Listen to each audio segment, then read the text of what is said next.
Erlangga akan diperiksa terkait perizinan dan kebijakan ekspor impor minyak sawit mentah pada sore ini, saudara.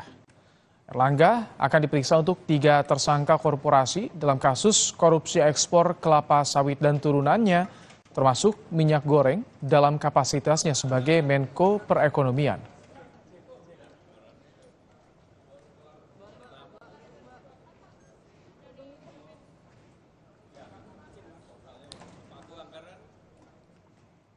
Tentu terkait dengan pertama perbuatan melawan hukum yang sudah terbukti dari beberapa terpidana sebelumnya. Yang kedua justru juga terkait dengan proses prosedur perizinan, kebijakan, terkait juga pelaksanaan kegiatan ekspor import, ekspor CPO. Ini yang kita dalami dari beliau. Kejagung sudah menetapkan 3 perusahaan sawit yakni Wilmar, Musimas, dan Permata Hijau sebagai tersangka kasus dugaan korupsi izin ekspor minyak mentah periode 2021 hingga 2022. Diduga kerugian negara di kasus ini mencapai 6,47 triliun rupiah. Sebelumnya, 5 orang pelaku izin ekspor minyak goreng sudah divonis penjara 5 hingga 8 tahun. Salah satunya mantan Dirjen Perdagangan Luar Negeri Kementerian Perdagangan. Informasi terkini soal pemeriksaan Menko Perekonomian Erlangga Hartarto akan disampaikan jurnalis Kompas TV Putu Trisnanda dari kantor Kejagung, Jakarta Selatan. Selamat petang, Putu. Apakah Erlangga sudah tiba di Kejaksaan Agung sore ini, Putu? Ya, selamat petang Ibrahim dan juga saudara. Sampai dengan saat ini kami jurnalis Kompas TV yang ada di lapangan masih menantikan kedatangan dari Menteri Koordinator Bidang Perekonomian Erlangga Hartarto. Meskipun sudah dijadwalkan dan terkonfirmasi tadi akan hadir pada pukul 16.00 waktu Indonesia bagian Barat, tapi sampai dengan saat ini lewat 4 menit kami belum lihat ada tanda-tanda kedatangan dari Erlangga Hartarto. Berbicara soal pernyataan dari Kejaksaan Agung sendiri, tadi sempat melakukan konferensi pers bahwa pemanggilan pada hari ini berkaitan dengan adanya dugaan tindak pidana korupsi atau izin ekspor minyak sawit mentah dan turunannya periode 2021 dan juga 2022 yang kemudian merugikan negara sampai dengan 6,47 miliar triliun rupiah. Memang sampai dengan saat ini status dari Erlangga Hartarto sendiri masih merupakan saksi.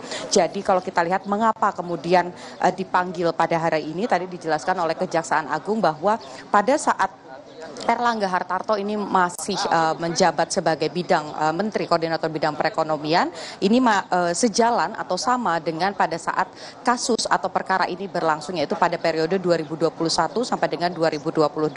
Maka nanti ada beberapa hal yang akan ditanyakan kepada Erlangga, salah satunya tentu saja berkaitan dengan soal perizinan, kemudian mekanisme dari kelapa sawit ini sendiri, bagaimana proses ekspor dan impornya, kemudian apakah ada kejanggalan-kejanggalan yang ditemui oleh Erlangga pada saat menjabat sebagai Menteri Koordinator Bidang Perekonomian. Kemudian juga kalau kita lihat bagaimana 5 orang yang sudah divonis dan hukumnya juga sudah inkrah atau sah berlangsung, ini sudah ada 5 orang, kemudian juga sudah menjalani proses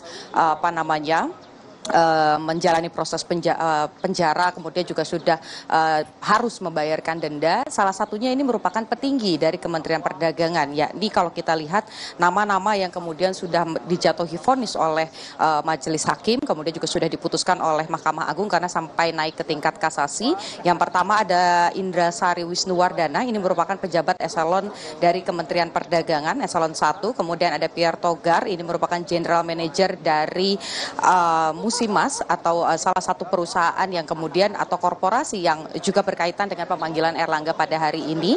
Ada juga beberapa pihak-pihak lain, ada Master Parulian, ada Stan Lima, kemudian juga ada Lin Chey Wei.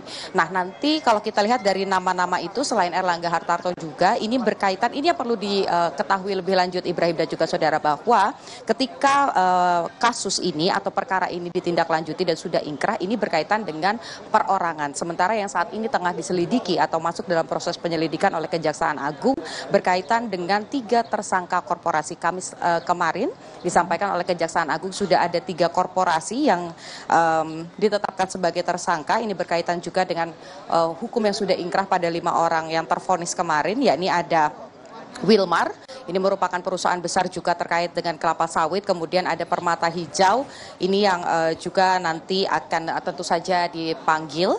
Kemudian ada satu perusahaan lagi yang juga berkaitan dengan kasus tersebut. Selain Erlangga Hartarto, sebetulnya hari ini Kejaksaan Agung juga memeriksa beberapa pihak lain. Tetapi tadi pada saat konferensi pers belum dijelaskan lebih rinci siapa saja, kemudian apakah ini bagian dari perusahaan, pihak swasta, atau bagian dari Kementerian Perdagangan dan lain-lain. Dan juga pada Senin kemarin ada beberapa pihak yang juga sudah diperiksa, ada ASN, kemudian juga ada SH, ini merupakan Kepala Biro Hukum Kementerian Perdagangan yang sudah menjalani proses pemeriksaan. Jadi karena ini masih dalam proses penyelidikan, tentu saja pemeriksaan saksi-saksi, kemudian nama-nama ini terus bertambah karena Kejaksaan Agung sendiri masih memerlukan barang bukti, kemudian juga kelengkapan-kelengkapan lain untuk menaikkan statusnya dari proses penyelidikan menjadi proses penyidikan, dan tentu saja nanti akan berlangsung atau berlanjut ke tindak ke tahap selanjutnya, yakni proses persidangan. Kita masih nantikan, rencananya 16.00 sampai dengan saat ini belum tiba. Kita nantikan apakah nanti juga ada pernyataan secara khusus yang disampaikan oleh Erlangga sebelum melakukan pemeriksaan atau memenuhi panggilan dari Kejaksaan Agung. Ibrahim. Baik, terima kasih Niputu Trisnanda untuk laporan Anda langsung dari Kejaksaan Agung Jakarta.